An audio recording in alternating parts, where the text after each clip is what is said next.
Thank you, Honourable Speaker, and I thank the Honourable Member for the question. Honourable Speaker, the mosquito that causes dengue fever is from a species called Aedes, and it's actually Aedes aegypti, specifically for dengue fever. And the Breteau Index is one of the indices that we use to actually see whether a community has the likelihood of transmission of dengue or is going to have the likelihood of transmission of dengue. And what it is, sir, is the number of positive containers. As we know, with this dengue fever, the Aedes aegypti mosquito, they only reside in containers.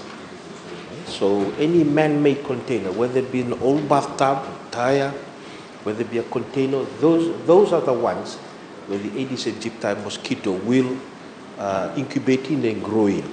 So these containers, so the number of containers infested with the larva, times 100, so it's a percentage over the total number of containers. And so when it's more than 20, there's a high risk of the disease of transmission. Honourable Speaker, in the third quarter of this, from February to April this year, a total of 22 subdivisions and municipal councils carried out larval surveys in their respective jurisdictions, with a total of 2,473 households were inspected. And during these larval surveys, awareness on mosquito breeding sites were carried out, and persons harboring immature stages of mosquito at their premises were given a notice of mere presence of mosquitoes and prosecuted.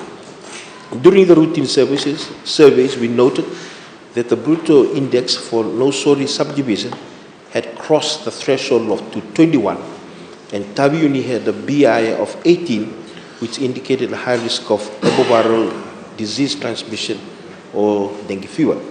The teams were alerted.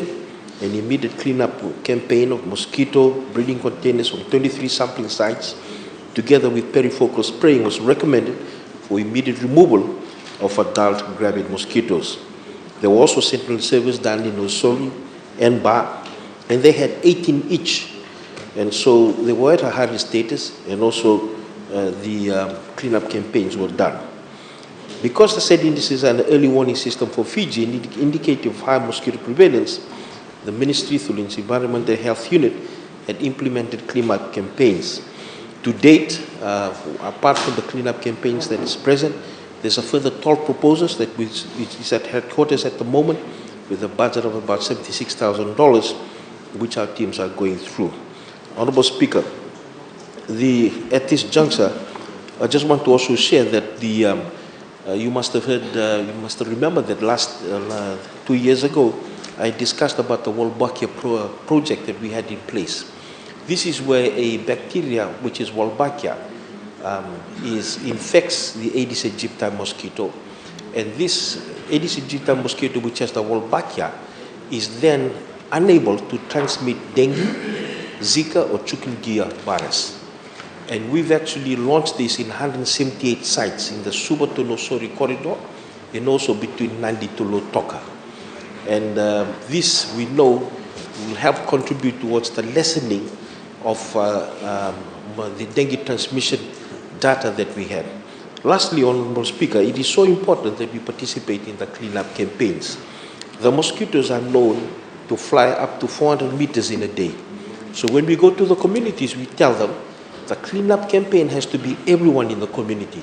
Because if one household does not do cleanup campaign, the Aedes aegypti can incubate in the containers in that household and fly within the 200 to 400 meters and then cause dengue fever in another household. So therefore, I urge everyone, and I urge the public that's listening in, that when cleanup campaigns are being done in their community, that everyone must participate. Thank you, Honourable Speaker. Well, thank you, Honourable Minister.